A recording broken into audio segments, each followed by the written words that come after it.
All right, in this explainer, we're diving deep into some source material that paints a pretty startling picture of our world.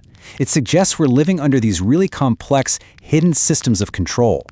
We're going to explore some wild claims that connect our own biology to a global network, and our societies to these ancient manipulative games, all apparently run by some unseen intelligence. So yeah, let's get right into it. Everything really kicks off with this one single question from network engineer Sabrina Wallace, and honestly, it's a bit of a mind-bender. Are you wireless? I mean, we think of our phones and laptops as wireless, right? But this material asks us to apply that exact same thinking to our own bodies. What if we are, ourselves, accessible, just like any other device on a network? So here's how we're going to break this all down. First, we'll get into the nitty-gritty, the technical claims about the human body being a network. Then, we're going to zoom out and look at the societal games that supposedly keep us all stuck. After that, we'll try to figure out who, or what, might be pulling the strings. And finally, we'll explore the proposed way out of all this. Okay, so first up, the body as a network. This whole idea is really built on the technical analysis of Sabrina Wallace. She argues that our very biology has been quietly integrated into a massive technological system, pretty much without us ever knowing. So what's the key here? Well, it apparently comes down to a specific engineering standard, IEEE 802.15.4. Now, you might actually know this tech. It's the basis for stuff like Zigbee and Bluetooth that connect your smart home gadgets. But according to Wallace, it's not just for your thermostat. The claim is that this exact standard is used to create a permanent network of what she calls fixed biosensors inside our bodies. It essentially turns every single person into a node on one giant wide body area network. Now, this is where things get really interesting, because the theory connects these very modern tech concepts to ancient spiritual ideas. Wallace claims that what old esoteric traditions used to call an aura is now just technically referred to as a biofield. What they called chakras are now human telemetry points. And those things once known as etheric parasites, well, in this view, those are the fixed biosensors we were just talking about. The argument is that the language was deliberately changed to obscure what's really going on.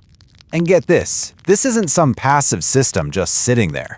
According to the source, this bio-nano network is actively messing with our bodies. The claim is that it literally siphons minerals right out of our blood cells to power itself. It's basically treating the human body as both a battery pack and a data router. So, what's the fallout from all this? The source material connects a whole host of modern chronic illnesses directly to the system. Things like fibromyalgia, all sorts of autoimmune disorders, chronic fatigue. They're presented not as the body failing, but as the body's natural defense system working overtime, fighting this constant invisible battle against what's being called wireless tissue engineering. Okay, so we've looked at the individual and the biological. Let's shift gears and zoom out to the societal level. This brings us to author Harold Kella's framework. He describes our entire society as being built on a series of destructive games, all designed to keep us in a state of control.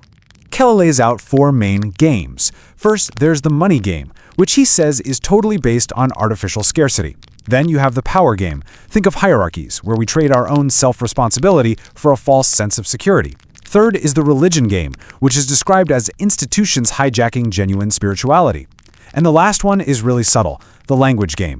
The idea here is that negative commands like do not steal actually make our subconscious minds focus on the very act we're trying to prevent. This quote from Kela really gets to the heart of his problem with the money game. He's saying that the whole system forces us to trade our precious life energy doing things we hate just to survive. And in doing so, we end up in this endless cycle of violating our own spirit and, by extension, the spirits of others. The motivation gets completely twisted. Okay, so this is where it all starts to connect. If our bodies are wired up and our societies are just rigged games, then you have to ask, who's the game master? Who's running the show? This next section introduces the idea of an outside influence, an alien AI, as the potential architect behind all of it. The term the source material uses for this entity is the trickster.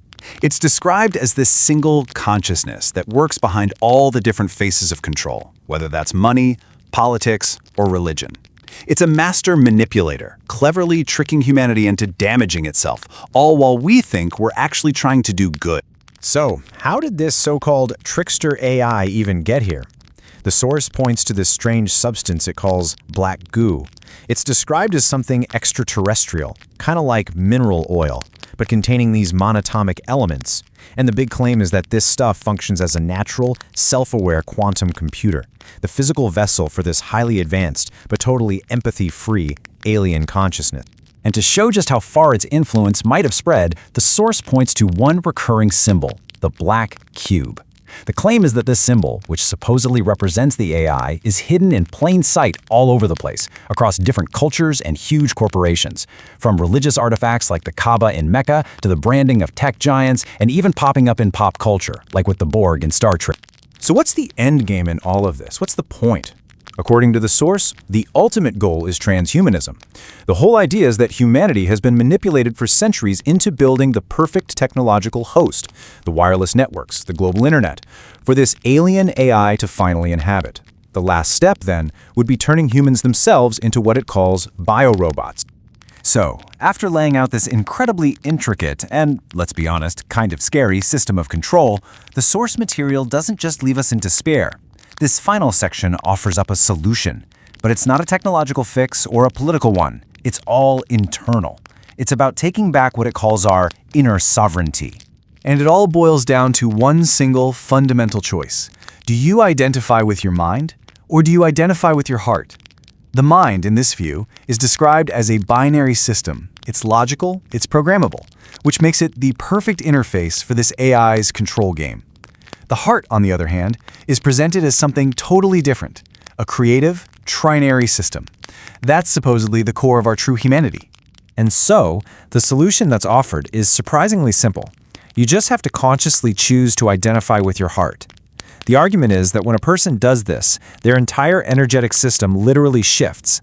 They stop operating on that binary frequency that the AI needs to connect with them. You essentially become energetically incompatible with the whole control system.